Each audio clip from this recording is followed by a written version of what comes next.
السلام علیکم۔ Welcome to my channel خوف کی دنیا۔ تمام ویڈیو اپڈیٹس کے لیے چینل کو سبسکرائب کر کے بیل نوٹیفیکیشن کو آن کر دیں۔ اندھیرے کمرے میں بیٹھی مناہل روشن دان سے آتی روشنی کو آنکھوں میں سموتے ہوئے سوچ رہی تھی۔ یہ روشنی اندھیرے کمرے میں امید کی کرن ہے اور اصرار کر رہی ہے حصار توڑ دو گے تو روشنی روح کو روشن کر دے گی۔ دنیا پر، زندگی پر، خوشیوں پر ہر ذی روح کا حق ہے، میرا بھی حق ہے۔ میں نے جو کیا ٹھیک کیا، میں جو کروں گی اپنی خوشیوں کے لیے کروں گی۔ رنگت میں سانولی مگر پرکشش نقوش اور گہری غمگین آنکھوں والی مناہل ماں کے جگر کا ٹکڑا تھی، مگر بہن بھائی سے مختلف ہونے پر بہن بھائیوں سے وہ تعلق نہ بنا پائی جو چھوٹی بہن سے بڑے بہن بھائیوں کا لاڈ پیار محبت والا ہوتا ہے۔ مناہل صرف ماں کے قریب تھی، اور ماں ایک واحد ہستی تھی جو مناہل کی گہری غمگین آنکھوں میں جھانکتی تو اس کا کلیجہ کٹ سا جاتا تھا۔ زندگی نے رخ بدلا اور مناہل کے دل میں حنان کی محبت نے سر اٹھایا تو زندگی کا ایک اور ظالم چہرہ مناہل نے دیکھا۔ حنان مناہل کی خالہ کا بیٹا تھا جو مناہل کی بہن کی شادی پر شرکت کے لیے امریکہ سے آیا تھا۔ ڈری سہمی عارفہ باجی سے دور کھڑی مناہل بہن کو دلہن بنے دیکھ رہی تھی۔ عارفہ بھی اپنی سہیلیوں اور کزنوں میں اس قدر مشغول تھی کہ ہمیشہ سے مناہل کو نظر انداز کرنے کی روایات کو اپنی شادی پر بھی قائم کیے رہی۔ دودھ پلائی کی رسم میں مناہل کو خالہ اور امی نے زبردستی آگے کیا۔ کانپتی مناہل دودھ کا گلاس دولہے بھائی کی جانب بڑھا رہی تھی کہ پیچھے سے کسی کزن کے دھکے سے دودھ کا گلاس دولہا بھائی پر جا گرا۔ عارفہ نے اس گستاخی پر نہ آؤ دیکھا نہ تاؤ اور مناہل کو سب کے سامنے تھپڑ جڑ دیا۔ مناہل گال پر ہاتھ رکھے بھاگتی ہوئی سب کی نظروں سے دور ہو گئی۔ سب دلہن کو دلاسے دینے لگے، ایسا ہوتا رہتا ہے، تم اپنی زندگی کے اتنے بڑے دن کو خراب مت کرو۔ مناہل کی امی اب دلہن بنی بیٹی کو چھوڑ کر مناہل کے پیچھے نہیں جا سکتی تھی۔ خالہ کو اشارہ کر کے مناہل کی جانب بھیجا اور خود عارفہ کی دلجوئی کرنے لگی۔ ہال سے باہر کال پر بات کرتے حنان نے گرے اور گولڈن کپڑوں میں بھاگتی ہوئی لڑکی کو گارڈن کی اندھیری جانب بھاگتے دیکھا تو اپنے جاسوسی والی حس کو دبا نہ سکا اور لڑکی کے پیچھے گارڈن میں چلا گیا۔ سسکتی روتی لڑکی کا منہ دوسری جانب تھا، کھلے بال کمر سے نیچے تک جھول رہے تھے۔ ایکسکیوز می، حنان نے لڑکی کو مخاطب کیا، آپ کون ہیں؟ کیوں رو رہی ہیں؟ آپ کو کسی قسم کی مدد کی ضرورت ہے تو بتائیں۔ مناہل مڑی، آنکھوں میں آنسو اور چہرے کے ایک ایک نقوش سے ٹپکتا دکھ دیکھ کر حنان ساکت ہو گیا۔ کوئی میرے لیے کچھ نہیں کر سکتا، آپ کیا کر لو گے؟ مناہل بیٹا، خالہ جو کہ حنان کی امی تھی مناہل کو پکارتی آ گئی۔ مناہل ان کے گلے سے لگ کر رونے لگی۔ بیٹا کچھ نہیں ہوتا، تم میرے ساتھ اندر چلو، بہن کی زندگی کا اتنا بڑا دن ہے، تم ایسے کرو گی تو وہ کیا سوچے گی؟ وہ کچھ نہیں سوچے گی، میری یہاں کسی کو ضرورت نہیں، مجھے گھر جانا ہے، ابھی کے ابھی۔ خالہ نے پہلے تو مناہل کو سمجھانے کی کوشش کی، پھر حنان کی طرف متوجہ ہوئی جو مناہل کا بغور جائزہ لینے میں مصروف تھا۔ حنان، جاؤ مناہل کو گھر چھوڑ دو، میں تمہاری خالہ کے ساتھ آ جاؤں گی، پریشان مت ہونا۔ حنان نے تابعداری سے سر ہلایا اور مناہل کو لے کر پارکنگ میں آ گیا۔ یہ میرج ہال مناہل کے گھر سے 1-1.5 گھنٹے کے فاصلے پر تھا، مگر کچھ فاصلے طے کرتے ہوئے زندگیوں کے فاصلے محبتوں کے فاصلے قسمتوں کے فاصلے کم کر دیتے ہیں۔ مناہل روتے ہوئے کسی معصوم پری پیکر میں ڈھلی ہوئی تھی اور حنان وقتاً فوقتاً اس کے چہرے پر ایک نظر ڈال لیتا تھا۔ یہ لیں ٹشو، حنان نے کہا۔ مناہل نے آہستگی سے ٹشو پکڑ لیا۔ کیا میں پوچھ سکتا ہوں آپ کیوں رو رہی ہیں؟ نہیں، کسی کو اتنا حق نہیں کہ وہ مجھ سے میری کیفیات کا پوچھے۔ آپ بس اپنی اپنی زندگی کو جئیں، اپنا اپنا سوچیں، میں کیا ہوں، کیا سوچتی ہوں، کیا کرتی ہوں، میرے ساتھ کوئی کچھ بھی کرے، کسی کو حق نہیں کہ پوچھے تمہیں کیا ہوا ہے۔ میں کسی کے لیے کچھ نہیں ہوں۔ میں اپنی ماں کے بغیر کسی کے لیے اتنی اہمیت بھی نہیں رکھتی کہ کوئی مجھے انسان سمجھے۔ مناہل کے لہجے میں دکھ، نظر انداز ہونے کی کیفیت اور عزت نفس مجروح ہونے کا صدمہ ٹھاٹھے مار رہا تھا۔ حنان کو احساس ہی نہ ہوا کب محبت کی پراسراریت میں قید ہو کر اس نے مناہل کو ہاتھ اپنے ہاتھ میں تھام کر عمر بھر ساتھ نبھانے کا وعدہ کر لیا۔ مناہل خاموش تھی۔ یہ پہلی بار تھا کسی انسان نے اسے پسند کیا تھا۔ اس کا احساس کیا تھا۔ یہ ایک نظر کی محبت بہت گہری اور دلچسپ تھی۔ ابھی 15 منٹ پہلے وہ دونوں خالہ زاد ہونے کے ناطے گاڑی میں بیٹھے تھے اور اب ساتھ بیٹھا شخص اسے خوشیوں کی نوید سنا رہا تھا۔ مناہل نے حامی بھر لی۔ خالہ نے کل واپس امریکہ چلے جانا تھا اور اندر اندر کی خبروں کے مطابق خالہ اپنے بیٹے کا رشتہ پکا کرنے والی تھی، اور وہ خوش نصیب لڑکی کون تھی کوئی نہیں جانتا تھا، مگر مناہل ہواؤں میں تھی۔ رات کھانے کے بعد خالہ نے مناہل کا رشتہ حنان کے لیے مانگ لیا۔ مناہل حنان کو تکے جا رہی تھی۔ اسے یقین ہی نہیں ہو رہا تھا کہ وہ اتنی خوش قسمت کیسے ہو سکتی ہے۔ منگنی خوشی سے انجام پائی اور خالہ نے اگلے ماہ شادی کی تاریخ کا عندیہ دیتے ہوئے آرام کی غرض سے رخصت طلب کی، کیونکہ صبح انہیں پہلی فلائٹ سے واپس جانا تھا۔ مناہل پھولے نہیں سما رہی تھی کہ وہ اتنی خوش قسمت ہے۔ اسے حنان سے چند لمحوں میں گہری محبت ہو گئی تھی، اور یہ محبت آئندہ چند ہفتوں میں جنون کی حدوں کو چھونے لگی تھی۔ زندگی انہی کو اپنا اصلی رنگ دکھاتی ہے جو سمجھ رہے ہوتے ہیں کہ زندگی کے تمام برے رنگ انہوں نے دیکھ لیے ہیں۔ شادی سے ایک ہفتہ پہلے حنان اور خالہ لوگ مناہل کے شہر کراچی میں ایک پوش ایریا میں شفٹ ہو گئے۔ ابھی شادی کی حتمی تاریخ رکھی ہی تھی کہ سب تیاریوں میں مصروف ہو گئے۔ مناہل آسمانوں میں پرواز کر رہی تھی، اس کے پاؤں زمین پر لگ ہی نہیں رہے تھے۔ وہ اپنی دوستوں کے ساتھ شاپنگ کی غرض سے مال گئی۔ وہاں سے واپسی پر مناہل کو اس کی دوست نے کسی ضروری کام کی وجہ سے مناہل کی کالونی کے گیٹ پر اتار دیا۔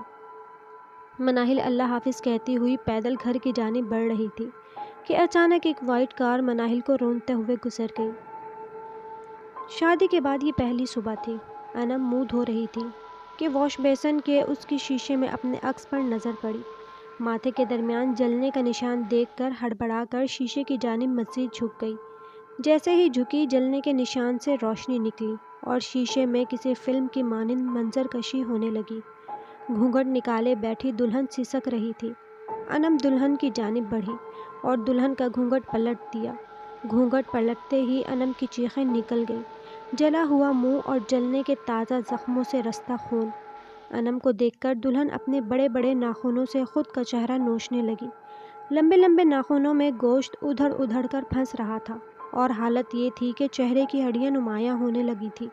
انم نے ایک زوردار چیخ ماری اور واش روم میں ہی بے ہوش ہو گئی۔ جب ہوش آیا تو سامنے تمام گھر والے پریشان کھڑے تھے۔ خالہ نے پیار سے انم کے بالوں کو سہلاتے ہوئے کہا، کیا ہوا میری گڑیا؟ خالہ ماتھے پر جلے کے نشان پر ہاتھ رکھتے ہوئے انم کہنے لگی، یہ نشان، یہ جلنے کا نشان۔ بے ربط جملے خالہ کی سمجھ سے باہر تھے۔ بیٹا کون سا نشان؟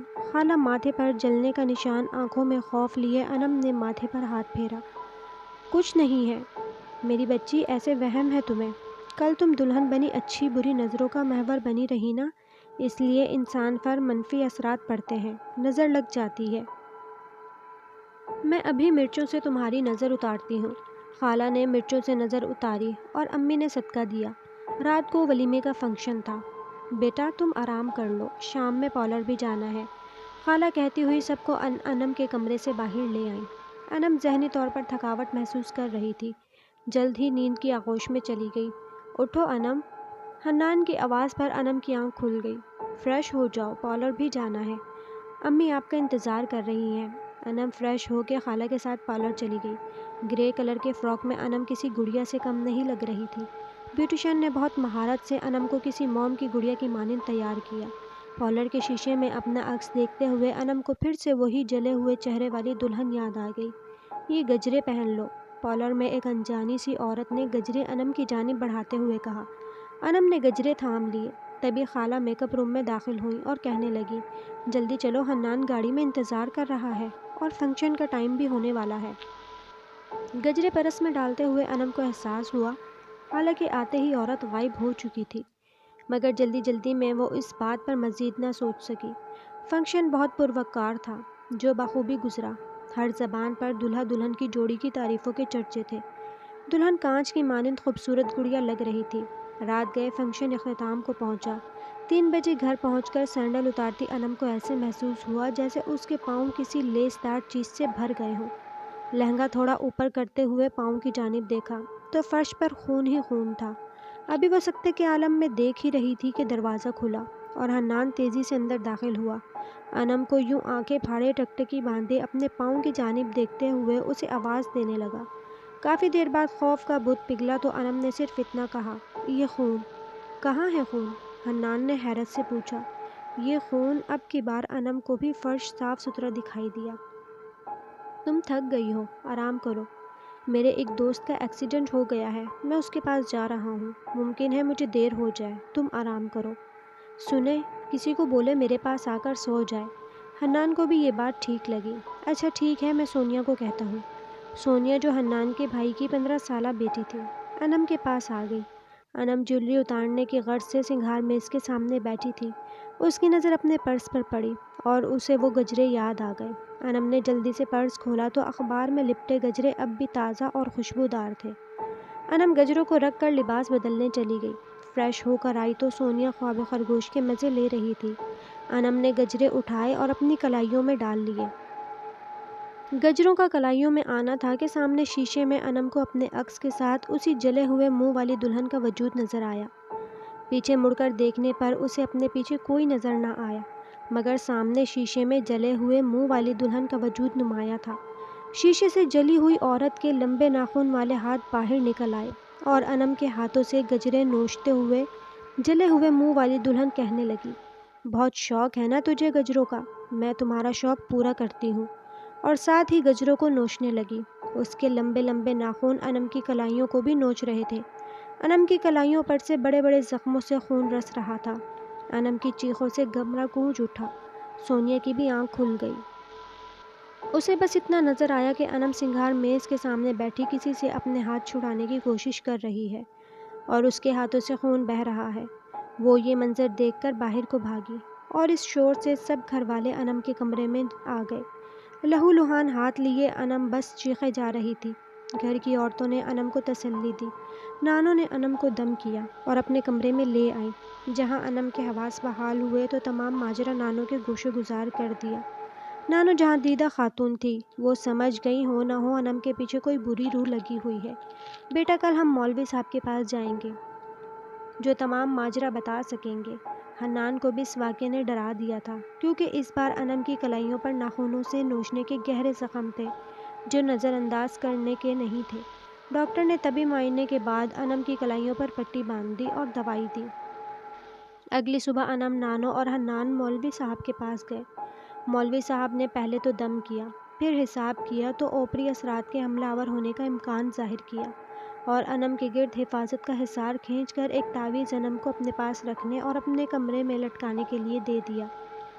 کار مناہل کی ٹانگوں پر سے گزرتے ہوئے آگے بڑھ گئی۔ مناہل درد سے تڑپ رہی تھی۔ لوگوں نے مناہل کو اسپتال منتقل کرا دیا، مگر کار فرار ہونے میں کامیاب ہو چکی تھی۔ موقع پر موجود لوگ اتنا دیکھ سکے تھے کہ کار میں ایک نقاب پوش عورت سوار تھی جو کار ڈرائیو کر رہی تھی۔ مناہل کی ٹانگوں کی ہڈیاں ٹوٹ کر کچومر ہو گئی تھیں، جن کی سرجری ناممکن تھی۔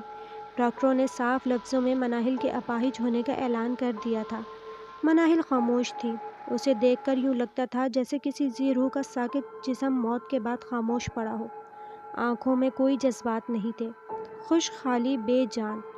چہرے پر کوئی تاثرات نہ تھے، جیسے صحرا کی ریت جس پر کوئی نشان نہیں رہتا۔ خاموشی، لمبی خاموشی، اور یہ خاموشی اتنی لمبی تھی کہ واقعے کے 4 سال بعد بھی مناہل خاموش تھی، زندہ، خاموش، ساکت لاش۔ مناہل خالہ نے حنان کے لیے انم کا رشتہ مانگا۔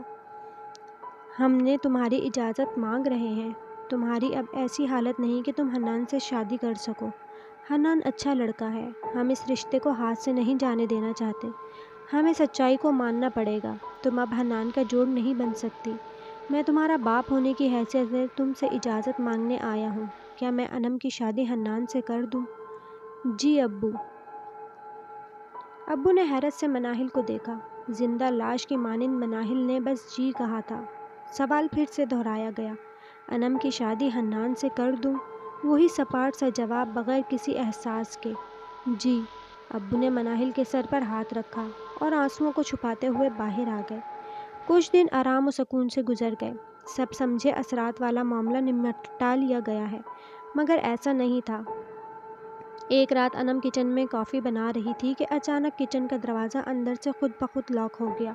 انم کی بلند ہوئی چیخیں کچھ لان میں سے کچن کی کھڑکی کھولنے کو دوڑے تو کچھ دروازہ توڑنے کو دوڑے۔ حنان دروازہ توڑ رہا تھا مگر لان والے کچن کے اندر کا خوفناک منظر دیکھ کر کانپ رہے تھے۔ سرخ کپڑوں والی جلی ہوئی دلہن نما عورت اپنی انگاروں کی مانند جلتی آنکھوں سے انم پر آگ برسا رہی تھی۔ اس کی آنکھوں سے چنگاریوں کی مانند آگ نکل کر انم کو جلا رہی تھی۔ نانو آیت الکرسی کا ورد بآواز بلند پڑھنے لگی۔ تب جا کر وہ جلی ہوئی چہرے والی عورت یہ کہتے ہوئے غائب ہوئی، میں اسے زندہ نہیں چھوڑوں گی۔ اس کا مرنا میری آزادی ہے اور اس کا زندہ رہنا میری قید۔ تم سب جتنی کوششیں کر لو، میں اسے مار کر رہوں گی، کہتی کچن سے غائب ہو گئی۔ انم کا جسم 50% جل چکا تھا۔ معاملہ اتنا سنگین تھا، سب کو پہلے بھی اندازہ تھا، مگر آج تو سب خوف کے مارے تھر تھر کانپ رہے تھے۔ جس مولوی سے انم کا روحانی علاج کرایا گیا تھا وہ وفات پا گئے تھے۔ اب پہنچے ہوئے بابوں، کھوسٹ ہنٹر مولویوں اور عاملوں کے گھر میں ریل پیل ہو گئی۔ ہر کوئی ایک سے بڑھ کر ایک بڑا دعوے دار اور ایک سے بڑھ کر ایک فلمی سٹوری بناتے تھے، مگر اصل بیماری کی جڑ نیم حکیم جیسی چھپی رہتی، اور نیم حکیم بیماری کو بیماریوں میں بدل دیتا ہے۔ ویسے ہی یہ بھاری معاوضہ لینے والے ڈھونگیوں نے کام کو سنوارنے کے بجائے مزید الجھا دیا تھا۔ انم کی یہ حالت تھی کہ سونے کو لیٹتی تو خوف سے چیخیں مارتی جاگتی تو ایسی اذیتیں برداشت کرنا پڑتی کہ خوف سے آواز بھی نہیں نکلتی تھی۔ اب تو حنان بھی اکتا گیا تھا ان سب معاملات اور بابوں کے روز کے ڈراموں سے، اور اکتاہٹ کا اظہار اس نے اپنی امی سے اس انداز میں کرنا شروع کر دیا تھا کہ کاش میں مناہل سے ہی شادی کر لیتا۔ محتاج تھی مگر گلے کا طوق نہیں تھی، دن رات کا عذاب نہیں تھی، خوف کا آتش فشاں نہیں تھی کہ 24 گھنٹے پھٹتا رہے، اور میں اس خوف و ہراس میں مبتلا رہوں کہ کہیں یہ آتش فشاں مجھے بھی جلا کر خاک نہ کر دے۔ میرا قصور صرف مجھے یہی لگتا ہے کہ میں نے مناہل کو معذور ہونے پر چھوڑ دیا۔ مناہل صرف جسمانی معذور ہے، مگر انم تو ذہنی طور پر مفلوج ہے۔ اس کا ذہن تو بس خوف اور دہشت میں جکڑا ہوا ہے، اور اس سب سے ثابت ہوتا ہے جسمانی معذور ذہنی معذور سے کئی درجہ بہتر ہے۔ حنان انم سے شادی کر کے پچھتانے کا اب کھلم کھلا انم کے سامنے، اس کے گھر والوں کے سامنے اظہار کر دیتا تھا، مگر انم ایسے خوف کے سائے میں زندگی گزار رہی تھی جہاں زندگی بچاؤ مہم چل رہی ہو۔ انم کو اپنی جان سے زیادہ اب کچھ عزیز نہیں لگ رہا تھا۔ قبرستان کے بیچوں بیچ پرانی قبر کے پاس ویل چیئر پر بیٹھی لڑکی زور زور سے منتر پڑھ رہی تھی۔ برگد کے پرانے گھنے درخت کے پتے وقفے وقفے سے ہوا کے جھونکوں سے ہل کر خوفناک آواز پیدا کر رہے تھے، جس سے عام انسان کی حرکت قلب ہی بند ہو جائے، مگر اس سب میں وہ نازک سی لڑکی لمبے بال کھولے سر کو دھنتے دھنتے منتر پڑھتی جا رہی تھی۔ منتر پڑھنے میں تیزی آ رہی تھی اور ہوا بھی آواز کی تیزی کی طرح بڑھتی جا رہی تھی، اور کچھ دیر بعد آندھی اور پھر طوفان کسی شکل اختیار کر گئی، مگر آج بھی لڑکی صبح کی ہوتی روشنی میں خدا جانے کامیاب یا ناکام لوٹی، یہ کوئی نہیں جانتا تھا، مگر لوٹ گئی۔ اتنے خوف کے ماحول کے باوجود وہ نازک سی لڑکی اتنی شدت، اتنی تڑپ اور اتنے جنون میں منتر پڑھ رہی تھی کہ جیسے وہ ارد گرد سے غافل ہو، اسے علم ہی نہ ہو کہ آس پاس کیا ہو رہا ہے۔ اس پر جنون طاری تھا۔ آج رات کا عمل پچھلی رات سے بھی سخت تھا، مگر جنون کے آگے جیت تھی۔ عمل شروع ہوتے ہی لڑکی کے ارد گرد کالے کپڑوں والی خوفناک روحیں ہوا میں لہرانے لگی۔ کوئی روح اس کے منہ کو نوچ لیتی، کوئی بال، مگر لڑکی کل رات والا منتر دہرائے جا رہی تھی۔ درد کی شدت نے بھی جنون میں خلل نہ آنے دیا۔ کبھی آگ برساتی آنکھوں کا جھرمٹ آ جاتا، جو دور سے دیکھنے پر آسمان پر ستاروں کی مانند لگتی، مگر حقیقت میں قریب سے دیکھنے پر آگ برساتی پیلی آنکھیں تھیں جو سینکڑوں کی تعداد میں تھیں۔ ان آنکھوں سے گرنے والے آگ کے شعلے لڑکی کے جسم کو بھسم کر رہے تھے، مگر جنون تھا کہ جس کی کوئی حد نہ تھی، جس نے لڑکی کے تمام احساسات کو بھسم کر دیا تھا۔ شعلوں سے جلنے بھننے کے بعد زمین نے بھی اپنے ظلم دکھائے۔ لڑکی کی ویل چیئر کے نیچے والی زمین پھٹ گئی، اور نیچے کالے کپڑوں والے خوفناک بونوں نے ویل چیئر لڑکی سمیت آسمان کی جانب اچھالنا شروع کر دی۔ لڑکی کبھی آسمان تو کبھی زمین کے اندر بونوں کے اچھالنے پر اوپر آسمان کی جانب ہوا میں تھی۔ بونوں سے انتہائی گندی بو اٹھ رہی تھی جس میں سانس لینا دشوار تھا، مگر لڑکی آنکھیں بند کیے منتر کی مالا الاپ رہی تھی۔ اتنی بے حسی، اتنا نڈر پن، اتنا سب کچھ دیکھ کر عقل یہی کہہ رہی تھی کہ یہ غیر مرئی مخلوقات بھی سوچ رہی ہوں گی، ان کا پالا کس سے پڑا ہے۔ اس سب کے دوران ایک سرخ کپڑوں والی منہ ڈھانپے ہوئے دلہن نما چڑیل منتر کے ساتھ ساتھ دور بیٹھی خود کو نوچ رہی تھی، اور یہ روز کا معمول تھا کہ دلہن نما چڑیل کو لڑکی کے منتر سے تکلیف اور وحشت سے گزرنا پڑتا تھا۔ وہ چڑیل نما دلہن بھی اس لڑکی کو جس حد تک ممکن تھا نقصان پہنچاتی تھی، مگر لڑکی کا جنون ہر خوف پر حاوی تھا۔ آج کی صدی میں انسان کو انسان سے خوف کھانا چاہیے، اور وہ لڑکی اس بات کا منہ بولتا ثبوت تھی۔ انداز غصہ تڑپ بتا رہی تھی کہ کوئی شیطانی عمل کسی انسان کے بغض کے نتیجے میں ہو رہا ہے، اور ظاہری کیفیات کے اندرونی کیفیات کی عکاسی کرتی ہے، تو اس بات کا اندازہ لگانا مشکل نہ تھا کہ دشمن کو بھرپور سزا دی جا رہی ہے۔ انم رات کو بیڈ پر سونے کی غرض سے لیٹی ہی تھی کہ بیڈ ہوا میں ملحق ہو گیا۔ بیڈ کبھی آسمان کی طرف اچھلتا تو کبھی زمین کی طرف پٹخ دیا جاتا۔ انم کی خوف سے بلند ہوتی چیخوں کے ساتھ ساتھ بیڈ کو اچھالنے اور پٹخنے کا عمل جاری تھا۔ کمرے میں صرف انم تھی۔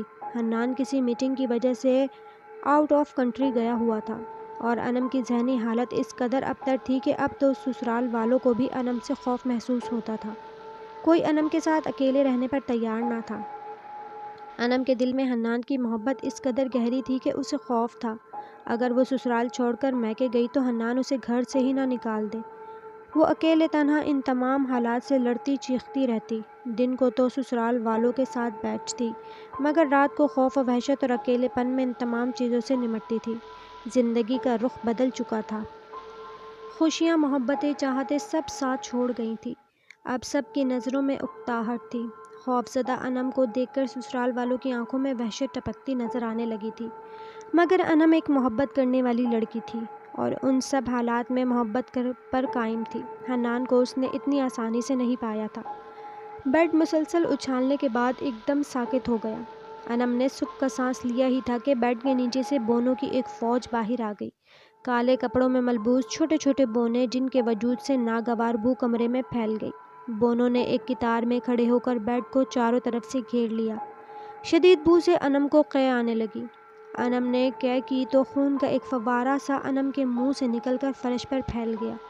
بونے خون والی قے پر مکھیوں کے جھرمٹ کی طرح جھپٹ پڑے، اور ایک سیکنڈ میں خون والی قے چٹ کرنے کے بعد آہستہ آہستہ انم کی جانب بڑھنے لگے۔ انم کی پہلی بار خوف سے آواز بند ہو گئی۔ بونے انم کے گرد گھیرا تنگ کر کے انم کا گوشت نوچنے لگے۔ انم درد سے چیختی باہر کی جانب بھاگی۔ باہر ٹی وی لاؤنج میں دادی جان نے انم کو یوں چیختے اور خود سے کسی نظر نہ آنے والی مخلوق کو جھاڑتے دیکھا تو دادی نے انم پر آیت الکرسی کا ورد کر کے پھونکا۔ آیت الکرسی کا پھونکنا تھا، انم نے دیکھا زمین پھٹی اور بونے اس میں غائب ہو گئے۔ انم دادی سے لپٹ کر رونے لگی۔ دادی مجھے بچا لیں، میں پاگل ہو جاؤں گی، میں مر جاؤں گی، یہ بلائیں مجھے کھا جائیں گی، میں دردناک موت مر جاؤں گی، میں جینا چاہتی ہوں، دادی مجھے بچا لیں۔ انم کہتی بے ہوش ہو گئی، مگر یہ دیکھ کر دادی کو حیرت کا جھٹکا لگا کہ انم کے جسم پر چھوٹے چھوٹے زخموں کے نشان تھے، اور ان سے خون رس رہا تھا، اور اس کے ساتھ ہی انم کے جسم سے ناگوار بو جیسے گلے سڑے گوشت کی شدت سے آ رہی تھی۔ شہر کے معروف ہسپتال سے نومولود بچے کی ہاتھ روم سے سر کٹی لاش ملنے اور ساتھ ہی نومولود کا دل نکالنے کی واردات نے پورے شہر میں خوف و ہراس پھیلا دیا تھا۔ ویل چیئر پر موجود نازک سی لڑکی آج کے چلے میں شیطان سے ملاقات کرنے جا رہی تھی۔ ہاتھ میں موجود سنہرے بکسے کو مضبوطی سے تھامے منہ میں منتر بڑبڑاتے وہ لڑکی پہلے دن قبرستان میں آئی لڑکی سے بہت مختلف تھی۔ آج سے مہینہ پہلے جب وہ لڑکی اس قبرستان میں آئی تھی تو ایک نازک سی معصوم سی لڑکی نظر آتی تھی، مگر آہستہ آہستہ جیسے جیسے وہ چلے کاٹ رہی تھی معصومیت کی جگہ سفاکیت نے لے لی تھی، اور آج وہ کسی چڑیل سے کم نہیں لگ رہی تھی۔ کئی گھنٹے منتر پڑھنے کے بعد لڑکی کے بالکل سامنے ایک دھماکہ ہوا اور ایک آگ کا گولا سا بن گیا۔ لڑکی نے دھماکے کی آواز کے ساتھ آنکھیں کھول دی اور ویل چیئر سے اپنے نیم مردہ وجود کو نیچے گرا کر زمین پر ڈھہ گئی، اور سنہرے بکسے کو کھول کر شیطان کی جانب بکسے کا رخ کر کے دونوں ہاتھ جوڑے۔ کچھ دیر بعد فضا میں لڑکی کی آواز گونجی، مالک میں یہ نذرانہ لائی ہوں، قبول کیجیے۔ کچھ دیر کے بعد سنہری بکسا ہوا میں لہرایا، اور اس سے ایک نومولود کا سر اور دل ہوا میں اڑتا ہوا آگ کے گولے میں غائب ہو گیا، اور ساتھ ہی آگ کا گولا بھی وہاں سے غائب ہو گیا۔ اب کی بار لڑکی نے لڑکھڑاتے وجود کے ساتھ خود کو گھسیٹ کر اس آگ کے گولے کے دائرے کے مقام تک پہنچایا جہاں اب کچھ بھی نہ تھا۔ لڑکی نے وہاں سے کچھ مٹی اکٹھی کی جو بظاہر اندھیرے میں تو مٹی تھی مگر روشنی میں دیکھنے پر راکھ تھی۔ راکھ کو ایک بوتل میں اکٹھا کیا اور کئی گھنٹوں کی مشقت کے بعد خود ویل چیئر پر بیٹھ کر واپسی کا رخ کیا۔ میں نے فیصلہ کر لیا ہے، میں انم کو کسی مولانا کے پاس لے جا کر یہ معمہ حل کروں گی۔ میری بچی اذیت میں ہے، میں اسے مزید اذیت میں نہیں دیکھ سکتی۔ سب خاموشی سے دادی کا فیصلہ سن رہے تھے۔ جمعرات کو ہم اپنے آبائی علاقے میں مولانا صاحب کے پاس جا رہے ہیں۔ دادی نے اٹل فیصلہ سنا دیا، مگر جیسی کرنی ویسی بھرنی۔ کس نے جمعرات دیکھا؟ کچھ گناہوں کی سزا اسی دنیا میں مل جاتی ہے، انم کو بھی سزا ملنی تھی۔ رات کو انم کی آنکھ کھلی تو خود کو قبرستان میں موجود پایا۔ سفید چادر میں لپٹی انم قبرستان میں تنہا لیٹی تھی اور دور سے آگ کے شعلوں نما بہت سی آنکھیں اس کا تعاقب کر رہی تھیں۔ آنکھیں لمحہ بلمحہ اس کے قریب تر ہو رہی تھی۔ انم کو خوف سے دل پھٹ رہا تھا۔ وہ مسلسل گھر والوں کو آوازیں دینے لگی مگر آنکھیں اس کے ارد گرد جمع ہو گئیں۔ غور کرنے پر معلوم ہوا آنکھیں آسمان سے لٹک رہی تھیں۔ ابھی انم آنکھوں سے وحشت زدہ تھی کہ زمین پھٹی اور بدبودار بونوں سے انم کا پھر سے واسطہ پڑ گیا۔ اب بونے آسمان کی جانب انم کو اچھالتے اور آسمان پر موجود آنکھوں میں اتنی گرمائش تھی کہ انم کا جسم جھلس جاتا۔ زمین پر بونے اس کا گوشت نوچ لیتے۔ خون سے ٹپکتا جسم درد کی شدت سے انم بے ہوش ہو گئی۔ جب ہوش آیا تو خود کو ایک اسی دلہن کے آگے پڑا پایا جو شادی کی رات سے اسے ڈرا رہی تھی۔ دلہن نے انم کو ہوش میں آتے دیکھا تو ایک خوفناک جاندار قہقہ مارا اور انم کا منہ اپنے لمبے لمبے ناخنوں سے نوچنے لگی، یہاں تک کہ انم کے چہرے کی ہڈیوں سے گوشت اتر گیا۔ دلہن اسے نوچتے ہوئے کہتی، تمہاری وجہ سے میں اس سفاک لڑکی کی قید میں تھی، آج تمہیں ختم کر کے آزاد ہو جاؤں گی۔ درد سے بلبلاتی انم اب نیم مردہ حالت میں تھی۔ دماغ معاف تھا مگر اب تک سوچنے سمجھنے کی کچھ صلاحیت باقی تھی اور ویل چیئر کی آواز قریب آتے محسوس کر رہی تھی۔ آپی، آپی، وہ بڑبڑا رہی تھی۔ آپی نہیں، انم آپی نہیں، مر گئی تمہاری آپی، تم نے اپنے ہاتھوں سے اپنی آپی کو مارا ہے۔ یاد ہے وہ دن جب تم نے مجھے گاڑی سے ٹکر ماری تھی؟ یاد ہے کچھ انم؟ یاد ہے وہ دن جب تم نے میری محبت مجھ سے چھین لی تھی؟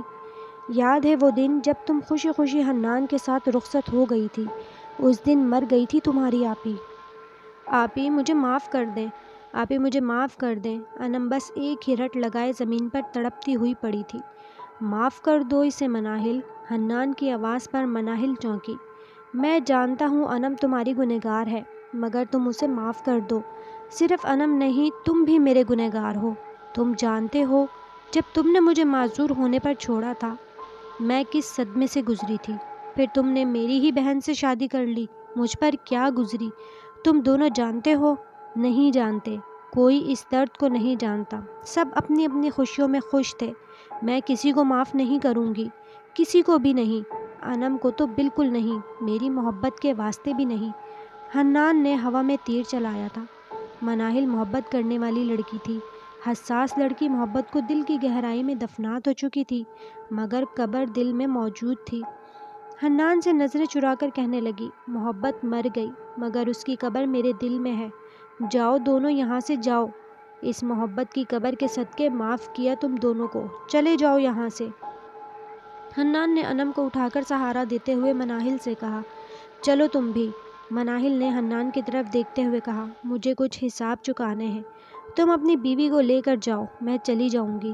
حنان نے انم کی بگڑتی حالت دیکھ کر قبرستان سے باہر جانے کے راستے کا رخ کیا مگر جاتے جاتے ایک دم پلٹ کر دیکھا تو مناہل کی آنکھوں میں گہرے درد اور تکلیف کو نظر انداز نہ کر سکا۔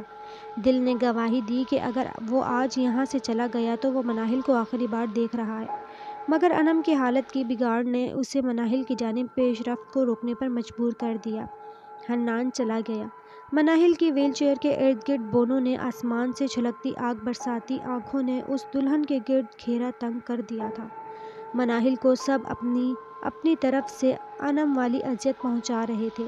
مناہل نیم بے ہوشی کے عالم میں تھی جب اس نے اپنے پہلو میں کسی چیز کے گاڑنے اور پھر دل کو نوچنے کے درد کو محسوس کیا۔ مناہل کی دردناک چیخ سے قبرستان کا سناٹا ختم ہو گیا اور پھر لمحوں میں خاموشی چھا گئی۔ قبرستان سے ایک نازک سی معذور لڑکی کی سر کٹی اور دل نکالی لاش برآمد ہونے کی خبر نے سب کے رونگٹے کھڑے کر دیے تھے۔ لاش کی شناخت مناہل نام کی لڑکی سے ہوئی۔ پولیس نے ضروری کارروائی کے بعد کیس یہ کہہ کر بند کر دیا کہ وہاں کسی انسان کی موجودگی کے نشان نہیں پائے گئے۔ مناہل کو قبر کے حوالے کر دیا گیا۔ حنان کو مناہل کی ڈائری ملی جس میں محبت کی ناکامی، بہن کی خود غرضی اور حنان کی بے وفائی کے قصے درج تھے، مگر آخری صفحے پر حنان کی سزا درج تھی، پچھتاوے کی سزا۔ میں مناہل خان، حنان دلاور خان کو کبھی معاف نہیں کروں گی۔ انم سے میرا حساب میں خود لوں گی، مگر حنان سے میرا حساب میرا رب لے گا، جس نے مناہل خان کو ایک معصوم لڑکی سے شیطان کی چیلی بنا دیا تھا۔ تم حنان دلاور خان ذمہ دار ہو، تمہیں میں کبھی معاف نہیں کروں گی۔ تم میں انسانیت ہوتی تو تم مجھے ہر صورت قبول کر لیتے، جیسے میں تمہیں ہر صورت قبول کر رہی تھی۔ تم حساب دو گے۔ اس واقعے کے 3 سال بعد آج وہ مناہل کی قبر پر آیا۔ مناہل کی محبت نے مناہل کے بعد حنان کی روح پر تماچے مارے تھے۔ آج وہ ہاتھ جوڑے معافی کا طلبگار تھا، مگر قبر کے کتبے نے حنان کی روح تک کو چھلنی کر دیا تھا۔